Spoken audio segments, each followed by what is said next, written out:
안녕하세요. 돈을 복사하는 남자 돈복남입니다. 장 분위기가 호전되어 여러분들 기분이 좋아 보이는 게 느껴지네요.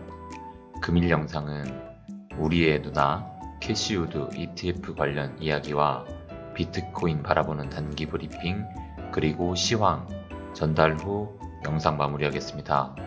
매일 오전 8시에 라이브 방송하니깐요.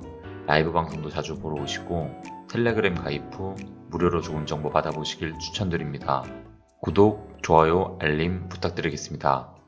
가상화폐 대장주 비트코인이 심리적 저항선 36,000달러를 돌파했습니다. 이날 블룸버그 통신에 따르면 비트코인은 뉴욕 거래소에서 전 거래일 5% 오른 36,000달러에 거래됐다고 합니다. 중국 당국 규제와 최대 가모화폐 거래소인 바이낸스에 대한 영국의 운영 중단 명령 등 이단 악재에 3만 달러까지 내주었던 비트코인은 차츰 상승해 20일 이동 평균선을 넘었습니다. 시장은 36,000달러를 심리적 저항선으로 여겨왔는데요. 전문가들은 비트코인이 50일 이동 평균선을 돌파할 경우 4만 달러까지도 회복이 가능할 것으로 전망하고 있습니다. 이날 비트코인 가격 상승은 돈나무 언니의 캐시우드 비트코인 ETF 신청, 미국 투자은행 모건 스탠리의 그레이스케일 비트코인 트러스트 지분을 28,000주 인수 영향으로 풀이된다고 합니다. 비트코인 옹호란저로 알려진 캐시우드가 CEO로 있는 아크 인베스트먼트가 SEC로부터 ETF 출시 승인을 따내기 위한 경쟁에 합류했다고 합니다. 아크 인베스트먼트는 28일 SEC에 양식 증권 신고서를 제출하고 아크 21 쉐어스 비트코인 ETF 상품 출시 계획을 밝혔습니다. 지금 보시면 13번째에 위치한 걸 보실 수 있는데요. 캐시우드가 이끄는 아크 인베스트 매니지먼트가 암호화폐 자산 운용사 21 쉐어스와 공동으로 SEC에 비트코인 ETF 상품을 출시 신청서를 제출했기 때문에 이름은 아크 21 쉐어스 비트코인입니다. 3번과 12번을 보시면 바네크 비트코인 트러스트와 12번 바네크 펀드 이렇게 두 가지를 신청한 바네크도 보이네요. 아크 인베스트먼트는 테슬라 위주의 투자로 코로나 이후에 엄청난 수익을 올렸는데요. 돈나무 누나와 일론 머스크와의 관계가 어떨지 상상이 가시죠? 이번에 트위터 CEO인 잭 도시 형님과 일론 머스크가 토론 배틀을 붙고 돈나무 누나가 심판을 본다고 합니다. 참 재미있는 토론일 것 같습니다. 기대해봐도 좋겠습니다. 2월 8일 일론 머스크에 이어 우리의 누나 돈나무 누나가 이번 상승장에 신호탄을 쏴줄지 지켜보아야 되겠는데요. 이번에 승인을 신청한 비트코인 상장지수 펀드는 만약 SEC 승인을 통과하게 된다면 ARKB라는 티커로 시카고 증권 거래소에서 거래를 시작하게 될 예정입니다. 이번 비트코인 ETF 출시는 비트코인의 실적을 직접적으로 추종하는 것으로 알려졌습니다. 캐시우드는 이전부터 대표적인 비트코인 옹호란주였죠. 캐시우드는 지금까지 암호화폐 거래소인 코인베이스나 세계 최대 암호화폐 펀드를 운영하는 그레이스케일의 비트코인 트러스트 상품을 간접 투자해 왔으나 본격적으로 간접 투자 대신 자신이 직접 투자하겠다는 의지를 품은 건데요.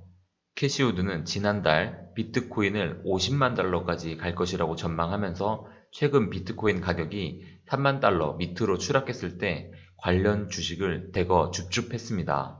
아크 인베스트먼트는 비트코인 ETF 출시를 위하여 유럽 시장에서 활약하고 있는 암호화폐 ETF 전문 업체인 21쉐어스와 협력하고 있는데요. 앞서 캐시우드는 21쉐어스 소유주인 아문홀딩스 이사회 이사로 임명된 바 있습니다. 지금까지 비트코인 ETF의 상장은 암호화폐 업계에서 가장 고대하고 있는 호재 중의 하나인데요. 만약 비트코인 ETF가 출시되어 거래된다면 개인과 기관이 직접 비트코인을 구매하지 않고도 주식시장에서 ETF를 통해 간편하고 쉽게 암호화폐에 투자할 수 있는 길이 열리기 때문에 아주 많은 자금이 들어오겠죠. 부디 ETF가 하루빨리 승인돼서 비트코인 불장이 다가왔으면 좋겠습니다. 하지만 이번 아크 인베스트 승인 신청 이전에도 SEC의 승인을 기다리고 있는 비트코인 ETF가 줄이 서 있지만 여전히 앞날은 불확실할 것으로 보입니다. 왜냐면 아직 단 한 건의 승인도 얻어내지 못했고 계속 SEC는 미루고 있죠. 다음은 캐시우드의 최근 행보를 종합해 말씀드리고 비트코인 단기간점 브리핑 하겠습니다. 최근 캐시우드 행보입니다. 비트코인에 대한 장기적 관점에서는 낙관성을 계속 유지했고요. 비트코인을 취급하는 그레이스케일의 주식을 대량 매입했으며 코인베이스 주식 또한 계속 추가 매입했다고 발표했습니다.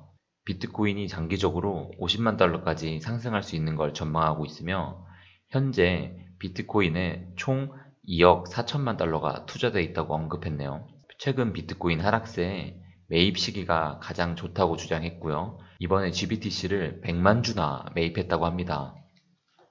미국 증권거래위원회에 따르면 모건 스탠리 유럽 오퍼튜니티 펀드는 SEC 투자 포트폴리오 보고서를 28일날 제출했는데요. 이 보고서에는 GBTC를 2만 8천 주 보유하고 있다는 내용이 담겨져 있었습니다.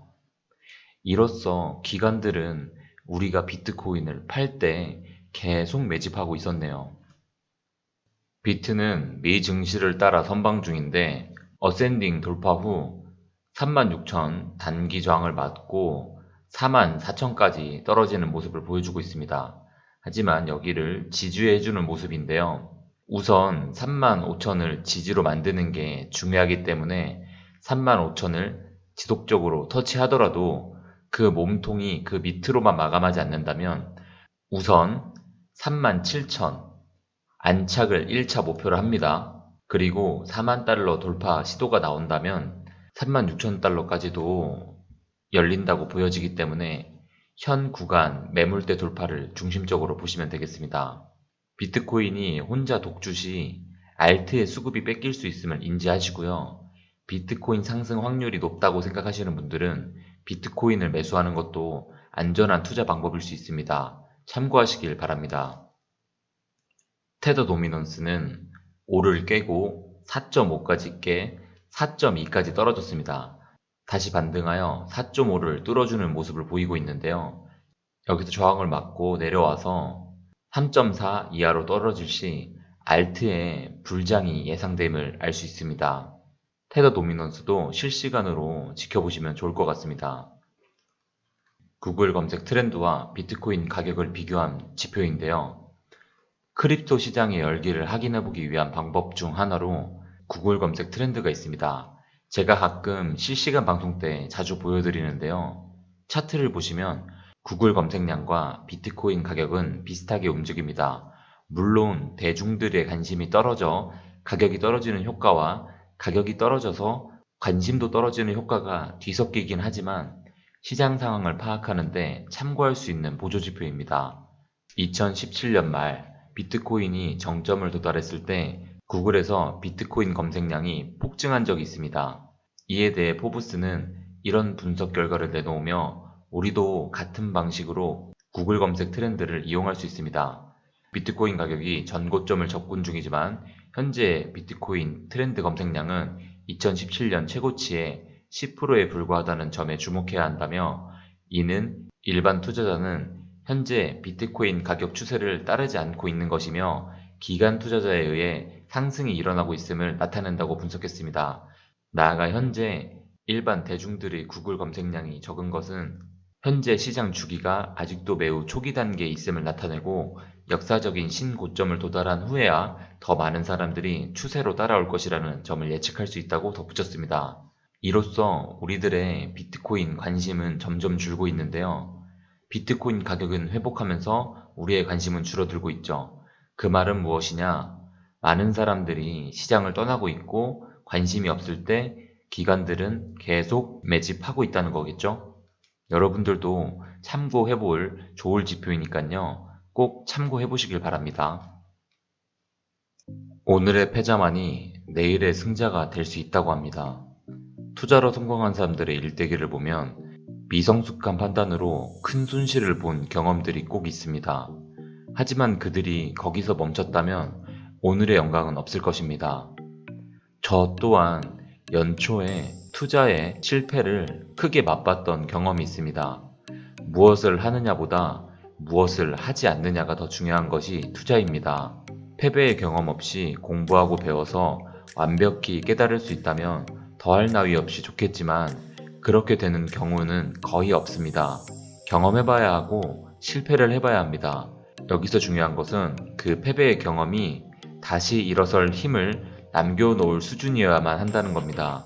실패는 할 수 있지만 죽어서는 안 됩니다.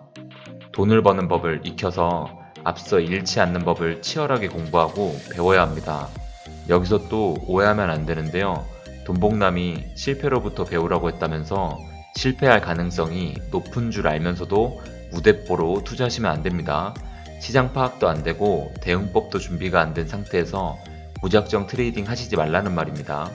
실패해서 배우라는 말은 절대 일부러 실패를 끌어들이라는 말이 아닙니다. 실패해서 배우라는 정말 진짜 의미는 실패하지 않기 위해 모든 것을 걸고 노력하되 그 과정에서 생긴 어쩔 수 없는 실패에 대해서는 좌절하지 말라는 말입니다. 여러분들의 무지성 투자를 줄이기 위해 교육 영상을 만들 생각입니다. 멤버십으로 할 생각은 없으며 구독자분들이 다 보실 수 있게끔 구독자 전용 영상으로 만들 거니까요. 구독은 필수로 해두세요. 구독한다고 돈 드는 거 아니잖아요. 좋은 소식들 많이 받아보실 수 있을 겁니다.